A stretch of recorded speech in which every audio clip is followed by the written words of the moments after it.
ಅರೆ ಕಡಿಮೆ ಹಾಕು ಆದ್ರೆ ಅಸಲಿ ಹಾಕು. MDH ಕಾಶ್ಮೀರಿ ಕೆಂಪು ಮೆಣಸಿನ ಪೌಡರ್. ಬಿಹಾರ ಫಲಿತಾಂಶ ಈಗಾಗಲೇ ಹೊರಬಿದ್ದಿದೆ. ಈ ಬಿಹಾರ ಫಲಿತಾಂಶದಲ್ಲಿ ಕಾಂಗ್ರೆಸ್ ಹೀನಾಯ ಸೋಲನ್ನು ಕಂಡಿರುವಂತದ್ದು ಈಗ ಜಗಜ್ಜಾಹೀರು. ಅದರ ಬಗ್ಗೆ ಈಗ ಚಿಂತನ ಮಂಥನ ನಡೀತಾ ಇದೆ. ಕಾಂಗ್ರೆಸ್ ಪಾಳಯದಲ್ಲಿ ಸಭೆ ಕರೆದಿದ್ದಾರೆ ಎಐಸಿಸಿ ಅಧ್ಯಕ್ಷ ಮಲ್ಲಿಕಾರ್ಜುನ ಖರ್ಗೆ. ದೆಹಲಿಯ ಖರ್ಗೆ ನಿವಾಸದಲ್ಲಿ ನಾಯಕರ ಜೊತೆಗೆ ಸಭೆ ಸೇರಿದ್ದಾರೆ. ರಾಜಾಜಿ ಮಾರ್ಗ್ನಲ್ಲಿರುವಂತಹ ಖರ್ಗೆ ಅವರ ನಿವಾಸದಲ್ಲಿ ನಡೀತಾ ಇರುವಂತಹ ಸಭೆ ಇದೆ. ಸಭೆಯಲ್ಲಿ ಕಾಂಗ್ರೆಸ್ನ ಪ್ರಮುಖ ನಾಯಕರೆಲ್ಲರೂ ಕೂಡ ಭಾಗಿಯಾಗಿದ್ದಾರೆ. ಪ್ರಮುಖವಾಗಿ ರಾಹುಲ್ ಗಾಂಧಿ, ವೇಣುಗೋಪಾಲ್ ಇವರೆಲ್ಲರೂ ಕೂಡ ಈ ಸಭೆಯಲ್ಲಿ ಭಾಗಿಯಾಗಿದ್ದಾರೆ. ಬಿಹಾರ ಫಲಿತಾಂಶದಲ್ಲಿ ಕಾಂಗ್ರೆಸ್ ಸೋಲು ಅನುಭವಿಸಿರೋ ವಿಚಾರಕ್ಕೆ ಸಂಬಂಧಪಟ್ಟಂತೆ ನಡೀತಾ ಇರುವಂತಹ ಚಿಂತನ ಮಂಥನ ಸಭೆ ಇದು. ಸೋಲಿಗೇನು ಕಾರಣ, ಯಾರ ಕಾರಣ, ಯಾಕೋಸ್ಕರ ಇಷ್ಟು ಮಟ್ಟಿಗೆ ಹೀನಾಯ ಸೋಲಾಗಿದೆ ಅನ್ನುವಂಥದ್ರ ಬಗ್ಗೆ ಪರಾಮರ್ಶೆ ನಡೆಸುವ ಒಂದು ನಿಟ್ಟಿನಲ್ಲಿ ನಡೀತಾ ಇರುವಂಥ ಚಿಂತನ ಮಂಥನ ಸಭೆ ಇದು. ಭಾಳ ಮಹತ್ವ ಪಡ್ಕೊಂಡಿದೆ ಈ ಒಂದು ಸಭೆ.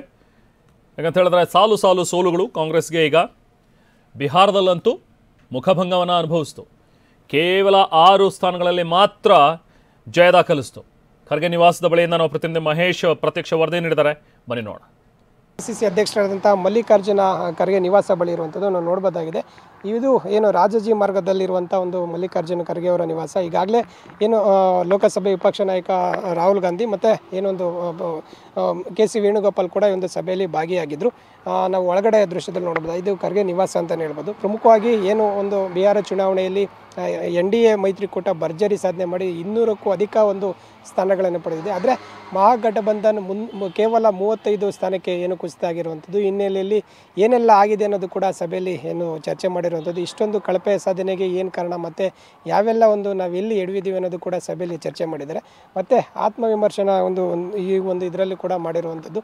ಸದ್ಯ ನಾವು ಈ ಒಂದು ದೃಶ್ಯದಲ್ಲಿ ನೋಡಬಹುದಾಗಿದೆ. ಇದು ಖರ್ಗೆ ನಿವಾಸ ಒಳಗಡೆ ಈಗಾಗಲೇ ಒಂದು ಬೆಳಗ್ಗೆಯಿಂದನೂ ಕೂಡ ಏನು ರಾಹುಲ್ ಗಾಂಧಿ ಅವರು ಬಂದು ಈ ಒಂದು ಖರ್ಗೆ ನಿವಾಸದಲ್ಲಿ ಭೇಟಿಯಾಗಿ ಸಾಕಷ್ಟು ಚರ್ಚೆ ಕೂಡ ಮಾಡಿರುವಂಥದ್ದು. ಸದ್ಯ ಇಷ್ಟೆಲ್ಲ ಕೂಡ ಆಗಿರುವಂಥದ್ದು. ಅಂದರೆ ಅಲ್ಲಿ ಏನೋ ಒಂದು ಬಿಹಾರದಲ್ಲಿ NDA ಮೈತ್ರಿಕೂಟ ಭರ್ಜರಿ ಒಂದು ಸಾಧನೆ ಮಾಡಿದೆ. ಅಂದರೆ ಅದರಲ್ಲಿ 10,000 ಎಫೆಕ್ಟ್ ಆಗಿರ್ಬೋದು ಮತ್ತು ಬೇರೆ ಬೇರೆ ಇತರ ಕಾರಣಗಳಿಂದ ಮಹಿಳೆಯರು ಹೆಚ್ಚಿನ ಒಂದು ಮತದಾನ ಮಾಡಿದಂಥ ಹಿನ್ನೆಲೆಯಲ್ಲಿ ಈಗ ಸದ್ಯ ಐತಿಹಾಸಿಕ ದಾಖಲೆಯೇ ಮಾಡಿದ್ದಾರೆ ಅಂತ ಹೇಳ್ಬೋದು. NDA ಮೈತ್ರಿಕೂಟ ಬಿಹಾರದಲ್ಲಿ ಭರ್ಜರಿ ಗೆಲುವನ್ನು ಸಾಧಿಸಿದೆ. ಈ ಒಂದು ನಿರೀಕ್ಷೆ ಇವರಿಗೆ ಹುಸಿಯಾಗಿರುವಂಥದ್ದು. ಅಂದರೆ ನಾವು ಮೈತ್ರಿಕೂಟ ಈ ಬಾರಿ ಬಿಹಾರದಲ್ಲಿ ಅಧಿಕಾರಕ್ಕೆ ಬಂದೇ ಬಿಡುತ್ತೆ, ಮತಚೋರಿ ಅಭಿಯಾನ ಮಾಡಿದ್ದೀವಿ. ಈ ಒಂದು ಹಿನ್ನೆಲೆಯಲ್ಲಿ ಅಲ್ಲಿನ ಜನರು ಒಂದು ಕಾಂಗ್ರೆಸ್ ಮತ್ತು ಇತರ ಒಂದು ಮೈತ್ರಿಕೂಟಕ್ಕೆ ಒಂದು ಮತ ನೀಡ್ತಾರೆ ಅನ್ನೋದು ಕೂಡ ಇವರ ಒಂದು ಅಭಿಪ್ರಾಯ ಆಗಿತ್ತು. ಆದರೆ ಇದು ಏನು ಬಿಹಾರದ ಜನರಿದ್ದಾರೆ ಇದನ್ನು ಉಲ್ಟಾ ಮಾಡಿರುವಂಥದ್ದು. ಖರ್ಗೆ ಅವರ ನಿವಾಸದಲ್ಲಿ ಈ ಒಂದು ಸಭೆ ಕೂಡ ಮಾಡಿದ್ದಾರೆ. ನಾವೀಗ ದೃಶ್ಯದಲ್ಲಿ ನೋಡ್ಬೋದಾಗಿದೆ. ಒಂದಷ್ಟು ನಾಯಕರು ಈಗಾಗಲೇ ಸಭೆ ಮುಗಿಸಿ ವಾಪಸ್ ತೆರಳುವಂಥದ್ದು ಕೂಡ ನಾವು ನೋಡ್ಬೋದಾಗಿದೆ.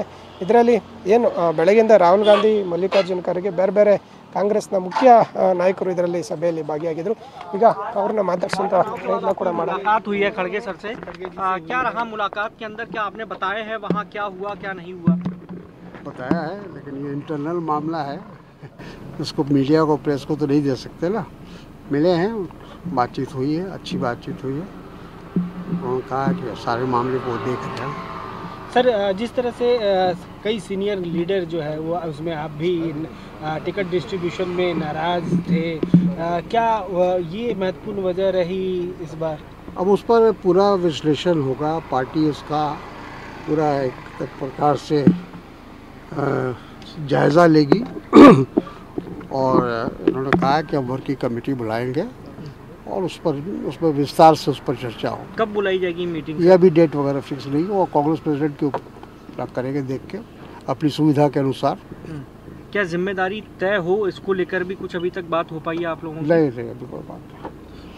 सर जिस तरह से ये कहा जा रहा है कि वोट चोरी को लेकर भी बात कही जा रही है, राहुल गांधी जी ने भी ट्वीट किया था कि जो है वो सारी बातों पर चर्चा होगी विस्तार से. इसीलिए कहा उन्होंने कि वर्किंग कमेटी बुलाएंगे और वर्किंग कमेटी में तब सब पहलुओं पर बात होगी. ಕಾಂಗ್ರೆಸ್ ನಾಯಕ ತಾರಿಕ್ ಅನ್ವರ್ ಮಾತಾಗಿರುವಂಥದ್ದು. ಬಿಹಾರ ಚುನಾವಣೆಯಲ್ಲಿ ಸೋತಿದ್ದೀವಿ ಮತ್ತು ಕಾಂಗ್ರೆಸ್ ಟಿಕೆಟ್ ಹಂಚಿಕೆ ವಿಚಾರವಾಗಿರ್ಬೋದು ಮತ್ತು ನಾವು ಮೈತ್ರಿಕೂಟದಲ್ಲಿ ಏನೆಲ್ಲ ಮುಂದೆ ಅನುಸರಿಸಬೇಕಾದಂಥ ವಿಧಾನಗಳು ಕೂಡ ಸಭೆಯಲ್ಲಿ ಚರ್ಚೆ ಮಾಡಿದ್ದೀವಿ ಅಂತೇಳಿ ಕಾಂಗ್ರೆಸ್ ನಾಯಕ ಏನು ಸಭೆಯನ್ನು ಮುಗಿಸಿ ವಾಪಸ್ ಬಂದು ಹೇಳಿರುವಂಥದ್ದು. ಕ್ಯಾಮ್ರಾ ಪರ್ಸನ್ ಅಜಯ್ ಜೊತೆ ಮಹೇಶ್ ಹಿರಣ, TV9 ನವದೆಹಲಿ. MDH ನ ಕಿಚನ್ ಕಿಂಗ್ ಕಿಚನ್ ಅಲ್ಲಿದ್ರೆ ನಾವು ಎಲ್ಲವನ್ನು ಮಾಡಬಹುದು. ಬೆಂಗನ್ ಕಾ ಬರ್ತಾ, ಆಲೂ ಗೋಬಿ, ಭಿಂಡಿ ಮಸಾಲಾ, ಇನ್ನೂ ಬಹಳಷ್ಟು. MDH